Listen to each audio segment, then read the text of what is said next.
just no grip, and you just have to be so gentle, that throttle on the exits of the corners. It's amazing how slow you end up going at the end of these runs because of just the grip. Well, you see right there, frustration probably on Daniel Dye's part because you worked so hard to get by somebody, and then as he had to check up, you talked about off turn 2, he lost all his momentum, allowed the 24 to get back by him. That whole process is going to start over again. And when you run the top, you saw Starpoli around the top, you have to back that entry up a little bit to then generate the exit momentum that you need. And it's the opposite from what we see Daniel Dye. It's just happening over and over again right now. These two having a great race, but it can be frustrated in that position. A great view courtesy of the racetostopsuicide.com onboard camera. Let's get more Driver 10 with Kim. Yeah, Daniel Dye doing a great job out there starting from the rear, currently running the 22nd position. But you guys were talking about lack of grip, specifically rear grip. His message to the team on the radio was the left rear just keeps jumping out of the racetrack, so that back end wanting to just skirt away from him. I feel like we hear a lot of guys being loose. We don't hear that many people being tight, so it seems like the balance has shifted loose for the majority of these guys. Which is definitely, to your point earlier about why we probably haven't seen the wall come in as much as we thought it would. Is if you're loose. Yeah, well, they're trying. Why not? If you're loose, that's really hard to commit to the wall. You want that car to be a little bit tighter, so you sort of lean on the right front as opposed to the right rear. Maybe we'll see some adjustments that start to be a line that people can run in stage 2. Well, and one thing that you can do at this point in the stage, if you've got a little bit of a clean track, you can test it. Oh, yeah. You can run a couple of laps up there and get an idea, because what the crew chiefs will ask you is, like, tell me the balance difference between running right on the white line, the bottom, the middle, or the top of the racetrack. What do you have in the balance of each of those areas, and which area would you like us to adjust on the most? Like, where can we help you the most? See some issues right here. It's Leland Honeyman Jr. Nearly went around is the report that we got, trying to gather it in. 5 laps to go in the stage.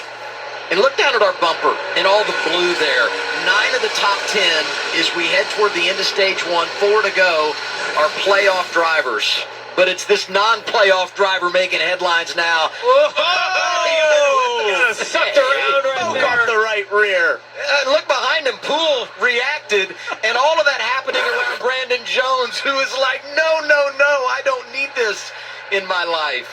That battle for fourth's been really good, too. The two rookies, Gray and Zilich, going at it.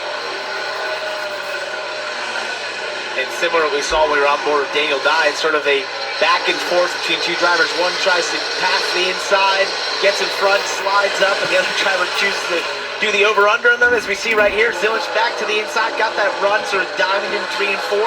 Tries to use the shorter distance to clear Taylor Gray into 1. He does that, and now it's simply about holding him off as you go to 1 and 2. And Taylor's screaming. He's like, listen, you're 85 points up on the cut line. I need this point right now. And Brendan Queen doing an outstanding job. Good qualifying effort, second career start for him. Going to win the ARCA championship when he takes the green flag at Toledo in their season finale, and racing with some of the best in the top 10. There he is in the 11, racing the 2 of Jesse Love for 6th.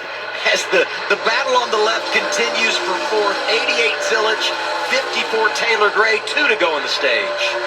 Brandon Queen used the lap car there of Jeb Burton as a pick a little bit against Jesse Love, and I think Jesse's thinking the same thing you just said about Taylor Gray. Hey, I need these points. Don't you know? Yeah, come on, man. Yeah, Jesse Love's car fired off really well. He talked about he had some confidence heading into today, but it seems to me 5-6 laps ago that car has really lost a tremendous amount of pace as Queen was able to get back by him. You see the gap that he's able to build in just over a lap. Yeah, 2 drivers here that have enjoyed great success in Kansas in the ARCA ranks. Queen, who swept this year. Jesse Love won here a couple of years ago, went on to claim the ARCA title. Final lap, stage 1. Allgaier with a 5-second advantage over the field. Jones, Mayer, Zilich, and Gray up there in the top 5. You talk about the opportunity to advance. Allgaier comes in 53 above the playoff cut line. Give him 10 more right here. 12th stage win of 2025 for the champ, Justin Allgaier, who's got his sights set on a return to the round of 8. Jones starts on the pole, doesn't lead a lap in stage 1, but comes home 2nd. Mayer is outstanding. Zilich 4th, Gray is 5th. Allgaier's won 2 of the mile-and-a-half races this year, getting it done at Vegas and Homestead. He's hoping for the intermediate trifecta today. So far, so good for driver 7 at Kansas. The Gator.